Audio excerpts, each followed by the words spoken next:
بسم الله الرحمن الرحيم.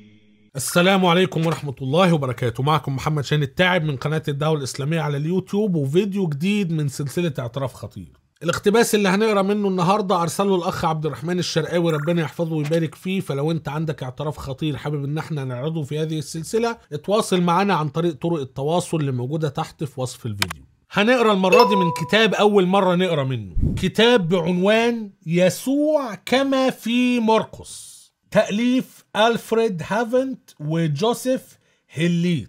في الصفحة رقم 181 بيتكلم عن خاتمة إنجيل مرقس، فجايب لك هنا اذهبوا في العالم أجمع وأكرزوا بالإنجيل للخليقة كلها، مرقس 16 من 9 ل 20، وجايب لك النصوص من أول 9 لغاية 20. أنا قريت اقتباسات كثيرة جدا جدا عن ختمة إنجيل مرقس، لكن أول مرة أقرأ اقتباس بيحول التحريف إلى دليل على الحفظ والعصمة. وخلي بالك يعني قدرة المسيحيين على قلب الحقائق من أعجب ما يكون. موضوع ختمة إنجيل مرقس اتكتب فيها أبحاث كثيرة جدا جدا، وهحاول أجمع مجموعة من اللينكات تحت في وصف الفيديو للي عايز يقرأ عن الموضوع ده باستفاضة أكتر. لكن الخلاصة هي إن العلماء تقريبا دلوقتي متفقين على إن نهاية إنجيل مرقس 16 من 9 ل 20 دي إضافة لاحقة ما كتبهاش كاتب الإنجيل الأصلي، وإن الإنجيل الأصلي بيقف عند العدد رقم 8، وإن فيما بعد تم إضافة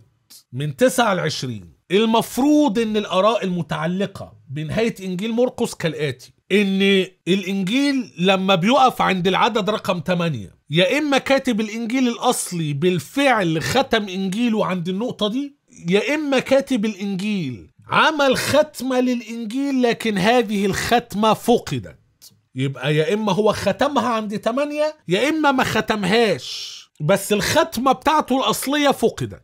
ده رأي من 2. طب الختمة اللي موجودة ما بين إيدينا دلوقتي 16 من 9 ل 20 إضافة لاحقة، مين اللي أضافها؟ الله أعلم. في بعض الناس زي متى المسكين بيقولوا يعني إن الختمة دي ملهاش أي لازمة ولا تستحق حتى التفسير، وإن هو نفسه مرضيش يفسر ختمة إنجيل مرقس. وفي ناس تانية بتقول لا، رغم ان هذه الخاتمة من 9 ل 20 اضافة لاحقة، الا انها قانونية ويجب ان يتم اعتبارها جزء من الانجيل. هنا بقى بيقول لك ايه من 9 ل 20: ان هذه الخاتمة ليست من تأليف مرقس، على اساس ان مرقس ده الاسم اللي احنا بنستخدمه كإشارة لكاتب الانجيل، يعني كأنه عاوز يقول اللي كتب الانجيل مش هو اللي كتب الختمة دي. كويس، لكنها تعتبر جزءا لا يتجزأ من الكتاب المقدس الموحى به.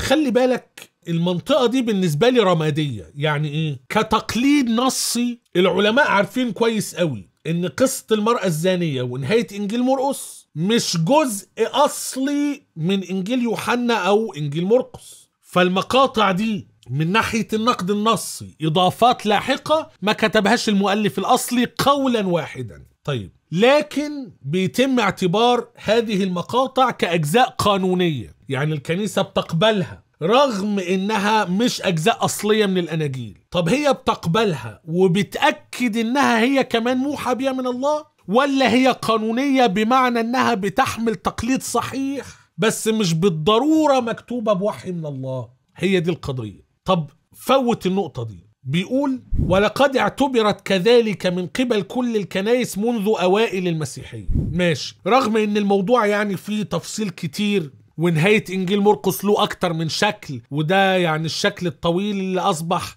منتشر في الغالبية العظمى من المخطوطات. ما علينا. هنا قال لك إيه بقى؟ إن عدم التلاحم ما بين الخاتمة والنص السابق لها هو برهان على الاحترام المطلق الذي كان المسيحيون يحوطون به الإنجيل، رافضين أن يزيدوا كلمة أو رابطا ما بين المقطعين.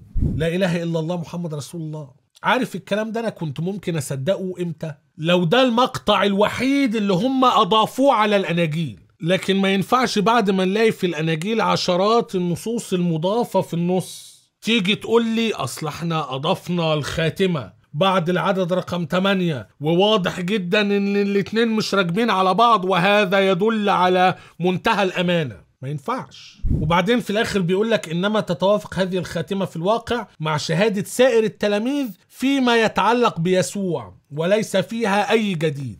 ما هو ليس فيها اي جديد لان العلماء لما جم يقارنوا اللي موجود فيها مع النهاية اللي موجودة في باقي الاناجيل واعمال الرسل، قالوا غالبا اللي كتب هذه الخاتمة راح شاف ايه اللي موجود في الاماكن التانية وخد من هنا وخد من هنا وخد من هنا وعمل الختمة التمام. فخد من متى وخد من لوقا وخد من يوحنا وخد من اعمال الرسل.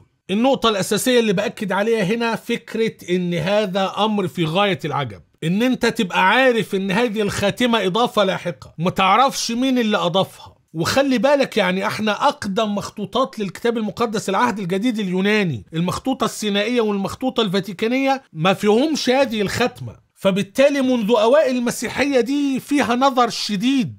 احنا عندنا مخطوطات من القرن الرابع ما فيهاش الختمة، وفي النهاية انت تقول اصل ده دليل ان المسيحيين بيحترموا الانجيل وما بيزودوش كلمة. امر في غاية العجب والله. انا هكتفي بهذا القدر في هذا الفيديو. لو حاز الفيديو على اعجابك فلا تنسى ان تضغط على زر اعجبني، ولا تنسى ان تقوم بمشاركة الفيديو مع اصدقائك المهتمين بهذا الموضوع. ولو كنت قادرا على دعم ورعاية محتوى القناة، لو انت شايف ان هذا المحتوى يستحق الدعم والرعاية، فقم بزيارة صفحتنا على باتريون او بايبال او حتى قم بالانتساب للقناة. ستجد اللينكات كلها تحت في وصف الفيديو. الى ان نلتقي في فيديو اخر قريبا جدا باذن الله عز وجل. لا تنسوني من صالح دعائكم، والسلام عليكم ورحمة الله وبركاته.